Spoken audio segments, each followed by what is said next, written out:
ವಾತಾವರಣ ಒಂದು ಕಾಲಕ್ಕಿತ್ತು. ನಾವು ಸೋಲ್ತನ ಮಾನಸಿಕ ಸೋತ ಆಡ್ತಾ ಇದ್ವಿ ಏನು ಅಂತೇಳಿ. ಬಟ್ ಈಗ ಇತ್ತೀಚಿನ ದಿನದಲ್ಲೇ ಆ ಭಾವನೆ ಕಡಿಮೆ ಆಗಿದೆ ಅಂತ ಅನಿಸ್ತದೆ. ಯಾಕೆ ನಮ್ಮಲ್ಲಿ ಬಾಲರ್ಗಳೇ ಚೆನ್ನಾಗಿದ್ದಾರೆ.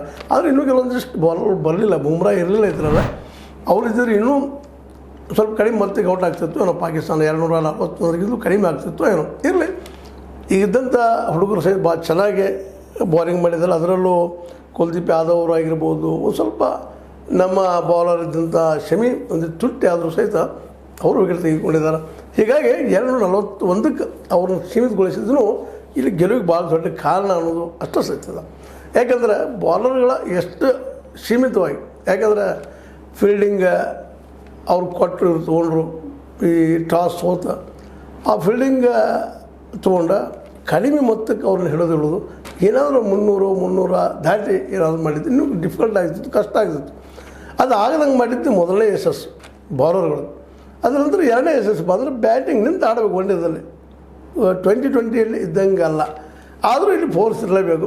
ಓವರಿಗೆ 5-6 ರನ್ ಬರ್ತಾನೆ ಇರಬೇಕು. ಆ ಮತ್ತು ಬೇರೆ, ಯಾಕಂದರೆ ಇದು ಟೆಸ್ಟ್ ಅಲ್ಲ.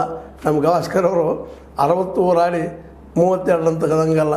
ಆದ್ರೆ ಇಲ್ಲಿ ಏನದಪ್ಪ ಅಂತಂದರೆ ಇಲ್ಲಿ ಹೊಡಿತಾ ಇರಬೇಕು. ಆದ್ರೆ 2020 ಇರುವಷ್ಟು ಗಡಿಬಿಡಿ ಹೊಡೆತ ಓಡಿಸೋದು ಇರೋದಿಲ್ಲ.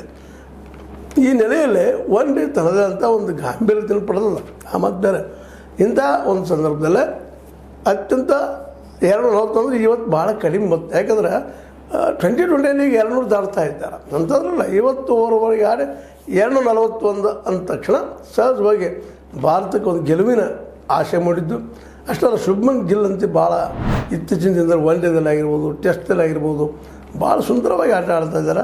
ಮತ್ತು ಓಪನಿಂಗ್ ಒಂದು ರೀತಿ ಏನಪ್ಪ ಅಂದ್ರೆ ಮಾನಸಿಕವಾಗಿ ನಾವು ಗೆಲ್ಲಬಹುದು ಅಂತ. ರೋಹಿತ್ ಶರ್ಮಾ ಇನ್ನೂ ಅಷ್ಟು ಬರಬೇಕಾಗಿದೆ ಮರಳಿ ತನ್ನ ಇದಕ್ಕೆ ಆಟಕ್ಕೆ ಬರ್ತಾರೆ, ಅವರು ಇಲ್ಲಂತಲ್ಲ. ಯಾಕಂದ್ರೆ ಇವತ್ತು ವಿರಾಟ್ ಕೊಹ್ಲಿ ಅವರು ತಮ್ಮ ಫಾರ್ಮನ್ನು ಮರಳಿ ಪಡ್ಕೊಂಡ ಅಷ್ಟೇ ಅಲ್ಲ 14,000 ರನ್ಗಳನ್ನು ದಾಟಿದೆ ಇವತ್ತು. ಇದೊಂದು ಮೈಲಿಗಲ್ಲನೇ ಇದು. ಯಾಕಂದ್ರೆ ಇವ್ರಿಗಿಂತಲೂ ಮೇಲೆ ನಿಂತವರು ಯಾರಪ್ಪ ಅಂದ್ರೆ ಇಬ್ಬರು